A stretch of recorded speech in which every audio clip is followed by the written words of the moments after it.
I found the mirror at a garage sale tucked between old furniture and a few dusty boxes, the kind of thing you might pass by 100 times and not give a second glance. But something about it drew me in, like it was waiting for me. It was tall, about 7 feet, with an ornate, carved wooden frame that looked like it belonged in some forgotten mansion.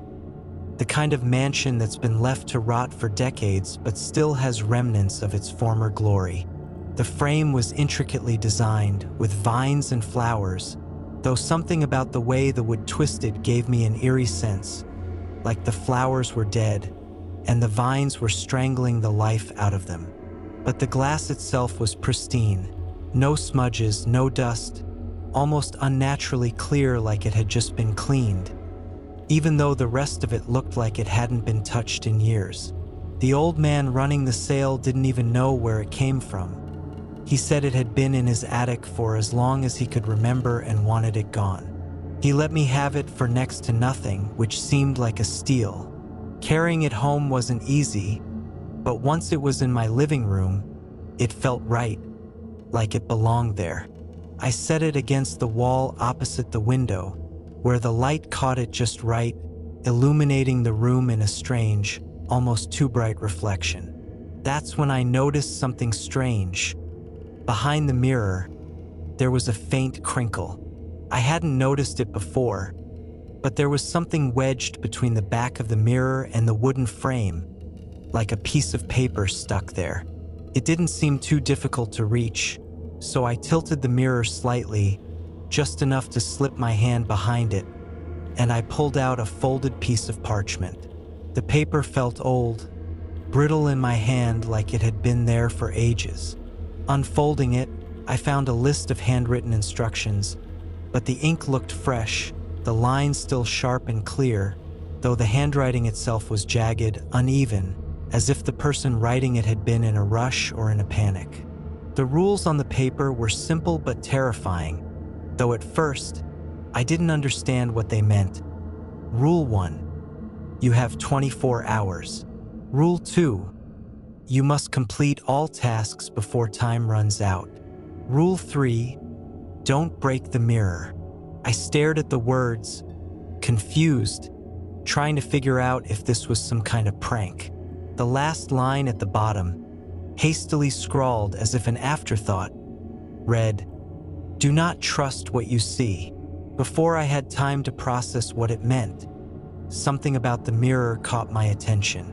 The reflection shimmered, not like light hitting glass, but like the surface of water disturbed by a ripple. My own image seemed to warp, and suddenly, the room behind me looked different. Not the living room I was standing in, but a place darker, older, decayed. I blinked, thinking it was just a trick of the light, but when I opened my eyes, it was still there. Without thinking, I reached out, and the surface of the mirror felt strange under my fingertips. Not cold and hard like glass, but soft, almost fluid. And before I could pull away, the mirror sucked me in. The feeling was like falling, yet I didn't fall. I just stepped through, and the next thing I knew, I was standing in a place that wasn't my house. The air was damp and musty, the ground beneath my feet uneven, like cobblestones, and when I looked up, I saw towering buildings, twisted and ancient, their windows shattered, their walls crumbling, though the sky above was black. Not a single star, no moon, just an endless void. The mirror was behind me, the only thing in this place that looked real, like a portal that didn't belong. I clutched the paper in my hand, the rules suddenly making a terrible kind of sense. The 24 hours had already begun, and whatever this place was, I needed to follow the tasks listed on the sheet if I had any hope of getting out. My heart pounded as I read the first task. Find the key hidden in the House of Whispers. It will only reveal itself to the one who listens. I didn't know what the House of Whispers was, but as soon as I read it, I heard them, faint at first, like distant voices carried by the wind. but they grew louder, closer, as if they were coming from all around me. I started walking, my eyes scanning the street, the decayed buildings leaning over me like giants, the windows like eyes watching my every move. The whispers grew stronger, tugging at me, pulling me toward a building at the end of the street.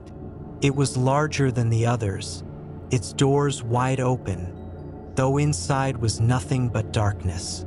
As I approached, the voices grew louder, overlapping, echoing inside my head.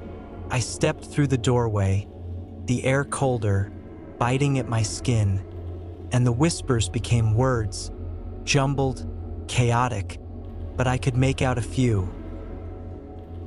He's here, the key, find it before. The voice trailed off, but I knew I had no choice but to go deeper. The interior was worse than the outside. Walls covered in mold, floors creaking beneath my weight, but it was the whispers that unnerved me the most. They seemed to crawl up my spine, brushing against my neck like cold fingers. I wandered through room after room, each one more dilapidated than the last, until I found myself in what looked like a library. Though the shelves were empty, the books long gone, and yet the whispering grew louder, more frantic. I listened, trying to focus, and there it was, beneath the floorboards, a soft click, like metal against wood. I knelt down, pried at the boards, and found it. A small, rusted key lying there, as if it had been waiting for me. The moment I touched it, the whispers stopped, the air still and silent. My relief was short-lived as I read the next task. Unlock the door to the room of eyes. Do not look at them. I didn't know what the room of eyes was, but dread curled in my stomach as I walked back into the street, the key cold in my hand. It didn't take long to find the door. A heavy, iron thing with no handle, just a keyhole. I slid the key in, my hand trembling, and the door creaked open. The room beyond was pitch black, but the second I stepped inside, I felt them. Eyes, hundreds of them. I couldn't see them, but I knew they were there, watching me from the darkness. My skin prickled, and I fought the urge to look. The paper crinkled in my hand as I squeezed it, reminding myself of the rule. Don't look at them. I kept my eyes on the floor, shuffling forward, my breath shallow, every step agony. I could feel their gaze on me, like invisible hands reaching out, brushing against my skin, tugging at my thoughts, willing me to look. I don't know how I made it through that room, but somehow I did. The door at the far end was wooden, old, and creaking, but when I pushed it open, I stepped into another hallway, the eyes gone, though the feeling of being watched never left me. I glanced down at the paper again, my heart sinking as I read the third task. You must speak with the one who watches. He knows the way, but he will ask you a question. Answer wrong, and you will never leave. The one who watches. My pulse quickened as I realized what it meant. There was something waiting for me, and I would have to face it. I stared at the words on the paper, my heart racing as the gravity of the task set in. The one who watches. The very name sent chills down my spine, conjuring images of a figure lurking in the dark, eyes never blinking, always observing. I had no idea where to go next, but I could feel an overwhelming presence guiding me deeper into the decaying labyrinth of this world. The buildings around me seemed to shift, their jagged edges warping like they were alive, as if the entire place was breathing, subtly pulsing like some nightmarish organism. I walked through the streets, every step echoing in the eerie silence, my mind racing with thoughts of what I might face. It didn't take long before I found myself standing before another door, this one different from the rest. It wasn't ancient or broken. It was pristine, smooth, and black like polished obsidian. There was something unnatural about its flawless surface, a darkness that seemed to pull at me, drawing me in. I hesitated for a moment. The sheet of rules crumpled in my hand, but I knew I couldn't stop now. With a deep breath, I placed my hand on the door and pushed. It swung open easily, and I stepped into a small, dimly lit room. The air inside was thick, oppressive, and it smelled like damp earth and something metallic, like rusted iron or dried blood. In the center of the room sat a figure.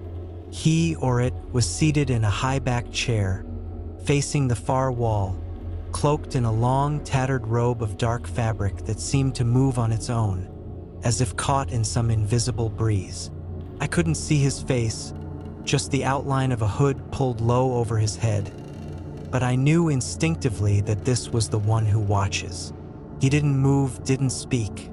I felt his eyes on me, though, burning into me from beneath that hood. The silence stretched on for what felt like an eternity, the weight of his gaze growing heavier with every second, pressing down on me like a physical force. I wanted to say something, to break the unbearable tension, but I couldn't find the words. Finally, after what felt like hours, his voice cut through the air, low and rasping, like dry leaves scraping over stone. "You seek the way out," he said, not as a question, but as a statement of fact. "I am the gatekeeper, and only those who answer may pass." My throat was dry, and I had to force myself to swallow before I could speak. "What's the question?" I asked, my voice barely more than a whisper. The figure shifted slightly in his chair, and though I still couldn't see his face, I knew he was smiling, a slow, predatory grin hidden in the darkness beneath the hood. "Answer carefully," he said. "For one wrong word, and you will remain here forever. Your time is short, but the question is simple. What is it that all men fear but cannot see?" My mind raced. It was a riddle, and I knew riddles had a way of being deceptively simple. I repeated the words in my head, trying to dissect them, but the pressure of the one who watches staring at me made it hard to think. All men fear but cannot see. Fear. I thought about what I was feeling in that moment, the fear that had gripped me since I first stepped through the mirror. My heart was hammering in my chest, my body tense with anticipation of the unknown. And then it hit me. I knew the answer. "Death?" I whispered, my voice trembling. For a moment, the room was silent. Then, slowly, the figure in the chair began to laugh, a horrible, hollow sound that echoed off the walls and seemed to vibrate through my bones. "Correct," he said at last, the smile audible in his voice. "You may pass." Relief flooded through me, but it was short-lived. As I took a step forward, the figure in the chair shifted again, raising one long, bony hand to point toward another door at the far side of the room. His laughter stopped, and the air grew cold. "But remember this," he said, his voice suddenly sharp, like a blade against my skin. "The dead watch too. They will know if you falter." With that cryptic warning hanging in the air, I walked toward the door, my hands shaking as I gripped the handle. I could feel his gaze on my back as I opened it and stepped through. The room beyond was even darker than before, the air colder, heavier. Felt like stepping into a crypt. The walls were lined with tall, thin mirrors, each one covered in grime and dust, but I could make out faint reflections of myself as I walked between them. It wasn't until I was halfway through that I noticed something was wrong. My reflection wasn't quite right. In the mirrors, I was moving slower, my steps lagging just a fraction behind my real movements, and worse, my face was changing. The further I walked, the more distorted my reflection became. My skin paled, my eyes hollowed, my mouth twisted into a grotesque grin that didn't match the fear coursing through me. The sheet of rules crinkled in my hand as I glanced down, hoping for some guidance, some instruction on how to handle what was happening. The next task stared back at me in black ink. You must pass through the hall of mirrors, but do not touch your reflection. If it smiles, run. I froze, my blood turning to ice as I realized what it meant. I looked back at the mirrors, at the reflections of myself that had started to smile, their mouths stretching wider and wider, splitting open in a way that no human face should be able to. I could hear them now, soft, wet sounds like flesh tearing, bone cracking. I forced myself to move, to walk faster, though every instinct screamed at me to run. The reflections in the mirrors began to move independently, their eyes locking onto mine, their hands reaching out, pressing against the glass. The smiles grew wider, more grotesque, and I felt the cold rush of air as they clawed at the inside of the mirrors, desperate to break free. My heart was pounding so hard I thought it might burst, and that's when I heard it. A low, throaty chuckle, not from the mirrors, but from somewhere behind me. The one who watches hadn't lied. The dead were watching too. I broke into a run, my footsteps echoing in the hall as the laughter grew louder, closer. The reflections in the mirrors screamed silently, their hands slamming against the glass, their faces twisting into nightmarish masks of fury as I sprinted past them. The door at the end of the hall seemed impossibly far away, but I kept running, my eyes fixed on it, refusing to look at the mirrors, refusing to acknowledge the horrible, grinning versions of myself that now pounded at the glass with such force that cracks were starting to form. I reached the door just as the first mirror shattered, the sound like a gunshot in the silence, followed by the scrape of glass on the floor and the soft thud of something heavy stepping into the room. Without looking back, I threw the door open and slammed it shut behind me, my breath coming in ragged gasps. The new room was darker than before, lit only by a single, flickering candle on a small table in the center. My heart still racing, I looked around, but there was nothing else here. No mirrors, no doors, just the table and the candle. And then I saw it. On the table, beneath the flickering flame, lay another piece of paper, this one written in the same jagged hand as the rules I'd found before. With trembling hands, I picked it up, the words burning themselves into my mind as I read. You are almost there, but the worst is yet to come. Beyond this room lies the final task. Trust nothing, not even yourself. I stood there, the paper crumpled in my hand, feeling the weight of the warning sinking in. Trust nothing, not even yourself. Those words echoed in my head as I glanced around the room, the flickering candle casting long, wavering shadows that seemed to twist and bend in unnatural ways. There were no doors, no windows, just the oppressive darkness pressing in on me from all sides. My breath caught in my throat, a sudden realization dawning on me.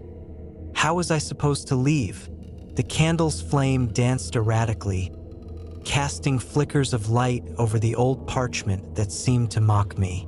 Almost there, but the worst is yet to come. The worst? I could feel the room closing in, suffocating me as the silence became unbearable, the air thick with an unshakable dread that weighed down on me like a crushing force. Then, the flame of the candle sputtered, nearly going out before stabilizing again. But something had changed. There, in the corner of my eye, I saw a figure, standing in the shadows, just at the edge of the candle's reach. My heart stopped. It was me, or at least it looked like me. He stood still, motionless, his head slightly bowed, as though waiting for me to notice him fully. The paper's warning screamed in my mind. Don't trust what you see, not even yourself. My skin crawled as the figure slowly lifted his head, his eyes glinting in the weak light, two dark orbs that reflected nothing. No emotion, no recognition, just empty, hollow voids. He smiled then, an unnaturally wide grin that stretched his face far beyond what was humanly possible. A grin I knew too well from the mirrors earlier. My legs felt frozen, my mind racing as I forced myself to tear my gaze away from him, refusing to acknowledge what was standing there. But it was impossible to ignore. He was me, yet not me, an impossible doppelganger brought to life from the very reflection I had tried so hard to avoid. His movements were slow at first, deliberate, his grin unwavering as he took a step toward me. The room seemed to grow colder with every inch he advanced, the shadows in the corners warping, stretching to meet him as if they were feeding off his presence. I backed away, my feet moving instinctively, though there was nowhere to go. The walls seemed closer now, shrinking, and my breathing became ragged as I felt the pressure of the room closing in. "What do you want?" I stammered, though I already knew the answer. He wanted me. He wanted my place. The air grew thick with the stench of rot, of decay, as if something long dead had crawled out from the depths of the earth and brought the smell of the grave with it. The version of me in front of me stopped suddenly, his head tilting to one side as if contemplating something, the grin never leaving his face. "You," he whispered, though his voice didn't come from his mouth. It was everywhere, inside my head, crawling beneath my skin like a swarm of insects burrowing into my mind. "You don't belong here, but I do." My pulse pounded in my ears as the candle flickered again, casting his form into momentary darkness. When the light returned, he was closer, too close, his breath hot against my face, though his lips never moved. His hands reached out, long skeletal fingers extending toward me, and I felt a cold rush of panic seize me. I had to get out. I had to escape. The paper had said the worst was yet to come, and I could feel that this was it. This was the final test. My doppelganger was here to take everything from me. His fingers brushed against my arm, and an icy numbness shot through my body. My mind screamed, but I couldn't move, couldn't breathe. His grip tightened, and I felt my strength draining, my thoughts slipping away as if he was stealing my very essence, feeding off my fear. Desperate, I looked down at the paper in my hand, hoping for some kind of clue, some hint as to what I was supposed to do. But the words had changed. Now, scrawled in dark ink, there was a single line. "He is you, but you are stronger." My heart raced. What did it mean? Stronger? How?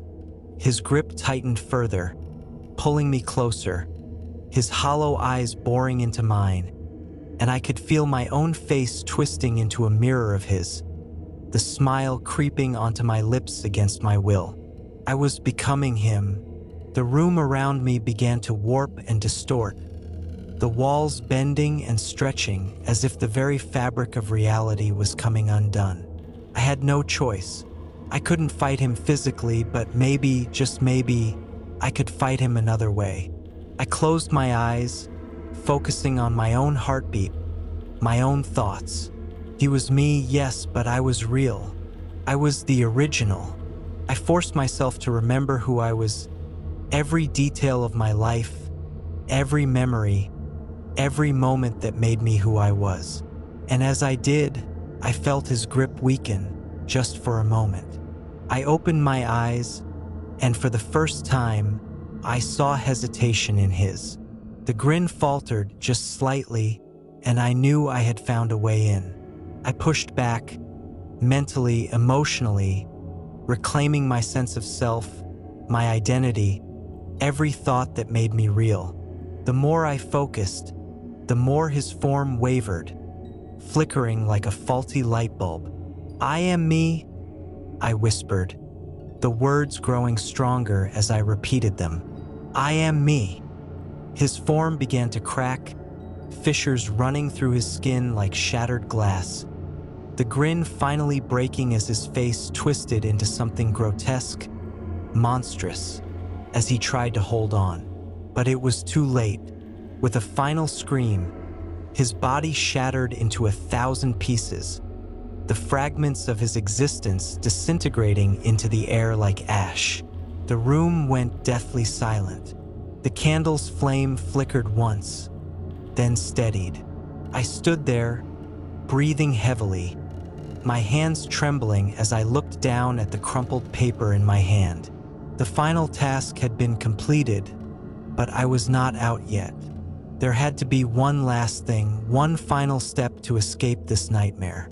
The air around me grew colder again, and I turned slowly, expecting another figure, another test. But instead, the walls began to ripple, the shadows stretching and twisting, warping into something unrecognizable. The floor beneath me buckled, and before I could react, I was falling, plunging into an abyss, the darkness swallowing me whole. I landed hard, my body aching from the impact, but I wasn't dead. Not yet.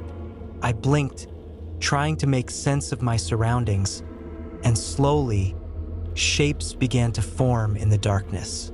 I was in a room, much like the one I had started in, with the same single candle flickering on a small table.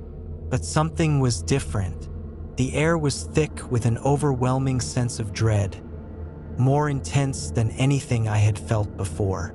And then I saw it, a mirror, not like the ones in the Hall of Mirrors.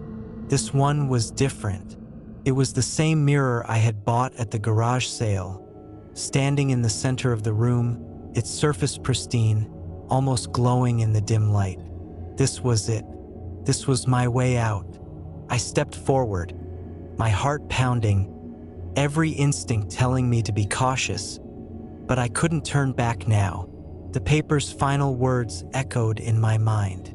Trust nothing, not even yourself. I approached the mirror, my reflection staring back at me, but something was off. My reflection didn't move as I did. It stood still, watching me with cold, emotionless eyes. I hesitated, reaching out slowly, my hand trembling as I touched the surface of the mirror. It felt cold, colder than ice, and as I made contact, my reflection grinned. Not the same twisted grin as before, but a subtle, sinister smile that sent a wave of nausea through me. I yanked my hand back, but it was too late. The reflection began to move on its own, stepping out of the mirror as if crossing from one world into another. I stumbled back, my mind racing. This was the final test. This was the last challenge. But this time, there was no cryptic riddle, no list of rules. There was just me and him, my reflection now standing in front of me, identical in every way but with one crucial difference. It wanted my life. I could see it in his eyes, the hunger, the malice. He took a step forward, and I took a step back, my mind scrambling for a plan, a way to outsmart him. But how do you fight yourself? How do you defeat a version of you that knows every thought, every fear, every weakness? He lunged at me suddenly, faster than I expected, and I barely dodged his grasp.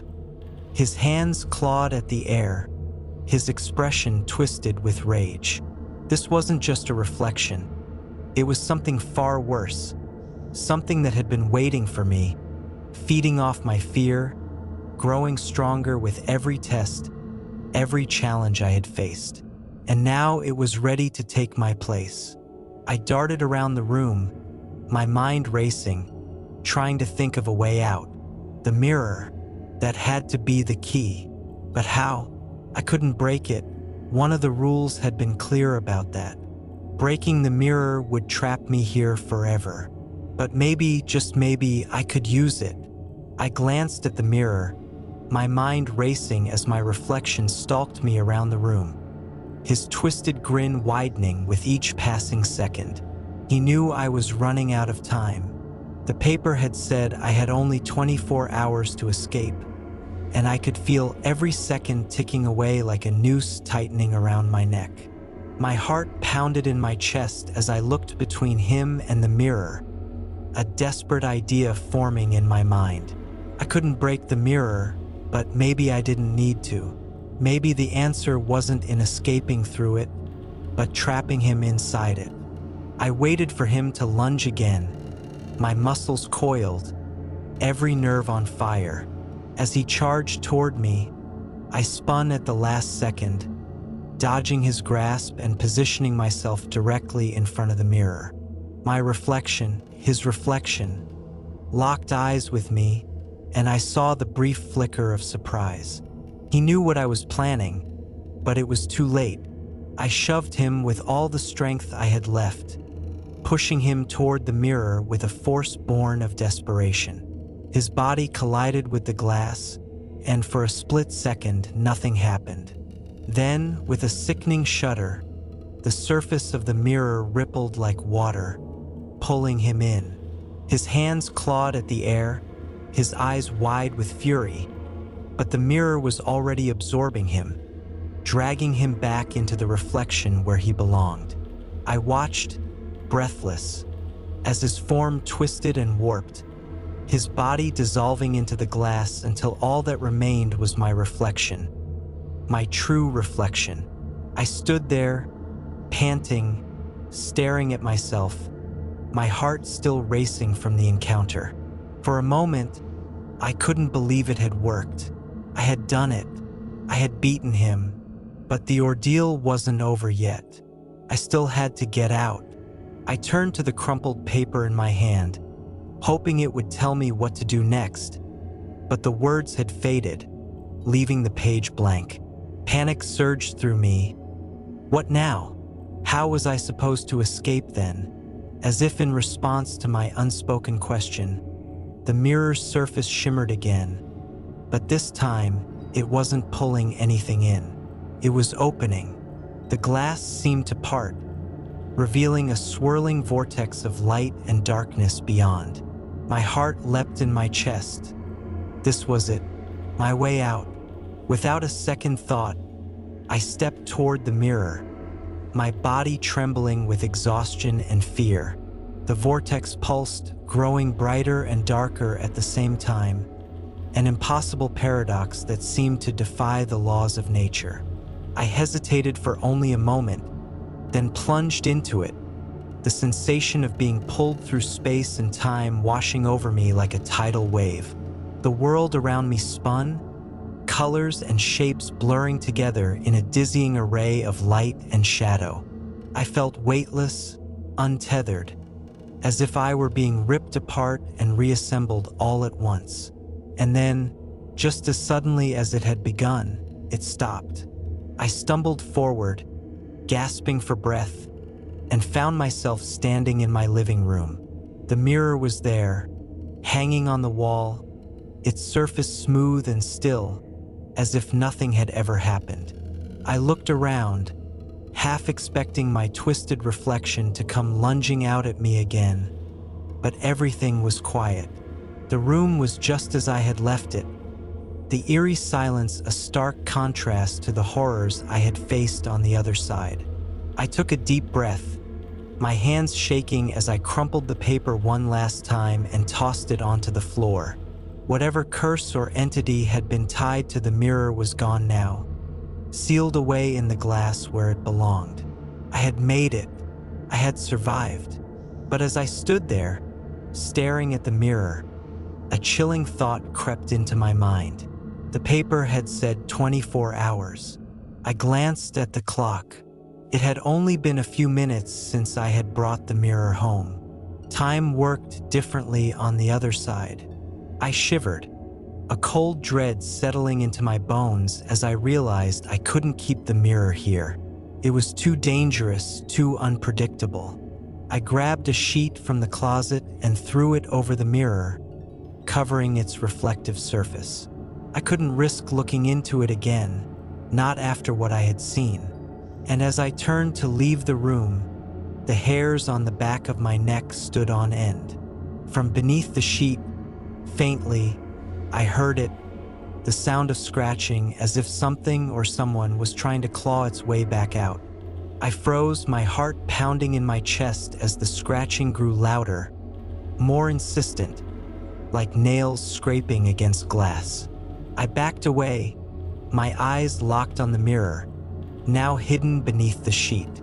The air in the room seemed to thicken, the sense of dread creeping back in like a cold fog. I knew I had escaped, survived, but whatever was on the other side of that mirror wasn't finished with me. And in that moment, I understood one terrifying truth. Some reflections aren't meant to stay trapped forever.